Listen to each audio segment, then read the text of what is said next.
When Jimmy Lyons stepped down in 1992, the press compared him to Pygmalion, the artist who breathed life into his creation and then must step aside to let it live. In reality, the transition from one general manager to another was quite smooth. Well, Jimmy Lyons was the founder here, and it was his artistic vision along with a couple of other people that made the festival what it is.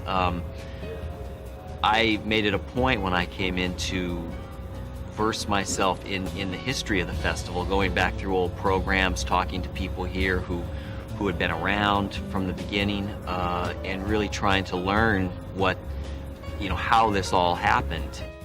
As general manager of the Kuumba Jazz Center in Santa Cruz, Tim Jackson had handled the chores of grant writing, fundraising, supervising volunteers, and booking artists.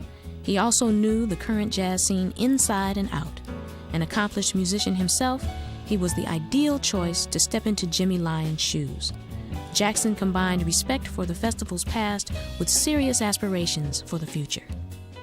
Well, these are the experiences and that really make this such an exciting festival to be a part of, that really does lend itself to the word mystique, and in a small way, makes you feel like that you are a part of the jazz continuum and the jazz legacy, and that somewhere down the line people are going to look back and look at the programs that were produced here, and you get to feel like you played a small part in that. The fears of hardcore fans who thought he might totally revamp their festival were put to rest when Jackson announced, "I am an evolutionist, not a revolutionist." He stated clearly that his intention was to combine innovation with tradition, and he was true to his word. There are new players coming on now under Tim Jackson's management that are very exciting.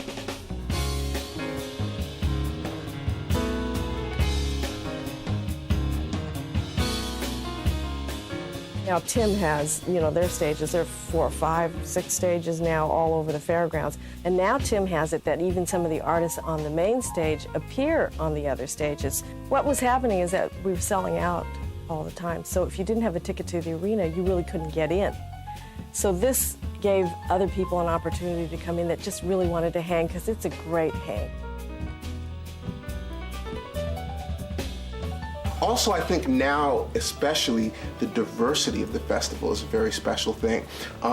There's so many different types of jazz and world music being played on the many different stages, that as an artist, you feel like you're really a part of a gathering of great musicians from the entire spectrum of musical creativity. Paul Verigay retired in 1992. By then, David Murray had replaced Darlene Chan as production coordinator.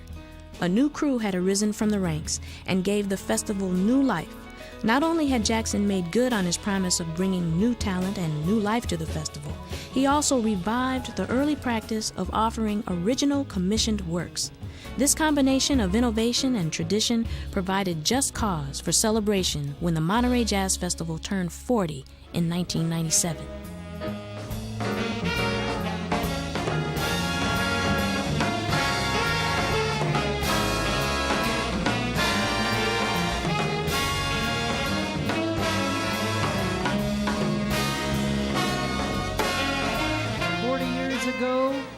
Jimmy Lyons and a few Monterey businessmen got together and created the vision of what we've experienced for the last 40 years.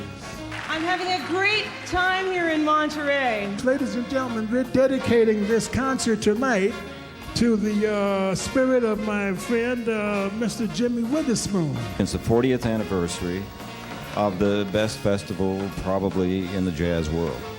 And we're really thrilled to be here. The lineup for the 40th anniversary was spectacular.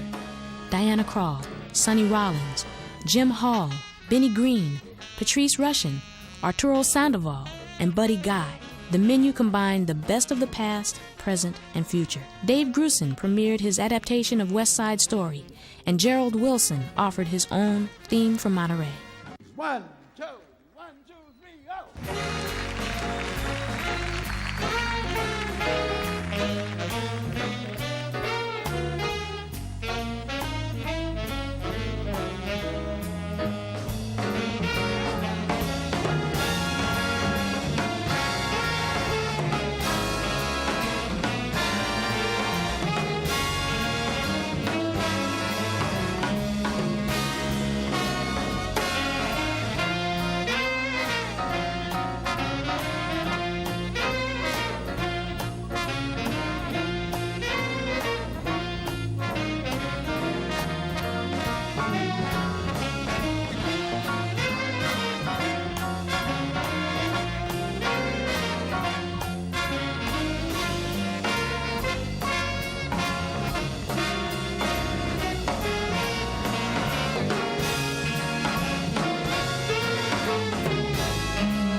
the Monterey Jazz Festival is family.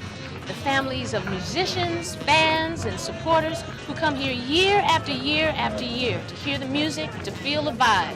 And after 40 years, look around. The vibe is still kicking. A week-long pre-festival series of events made the 40th anniversary even more memorable. The gala event was a party hosted by Clint and Dina Eastwood. It's true. 40 years this year. Jimmy Lyons and John Lewis and Ralph Gleason, I believe, really shaped the artistic vision of the Monterey Jazz Festival, and we are all forever grateful to them. I'm thrilled to be back here after 40 years. I'm obviously happy to be still playing and to have seen this festival grow the way it is and to have been part of music all these years. I hope that I've grown as healthily and as well as the festival has grown, and that we'll all continue together. Try and pay homage to the great legacy that's gone on here at Monterey, but at the same time, you have to keep looking to the future and get new artists in here and to develop those audiences for the future. And the same thing with our jazz education program. Well, first of all, where else in the world is it more beautiful venue than to play at Monterey? Secondly, the people who are associated with the Monterey Jazz Festival are just about the most beautiful people in the world. They understand jazz. For so many of us, this has become not only something we do once a week and 51 other weeks we do something else. This has become very, very close to all of the people who have involved themselves, and there's investment in years.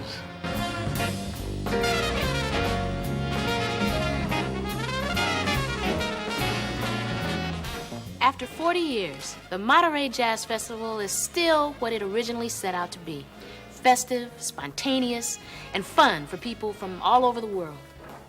And most importantly, Monterey continues to be a festival filled with soulful and inspiring performances and dedicated to nurturing young talent.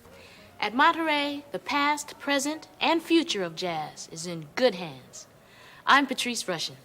And I'm Joshua Redman. As Dizzy Gillespie put it, Monterey is the boss.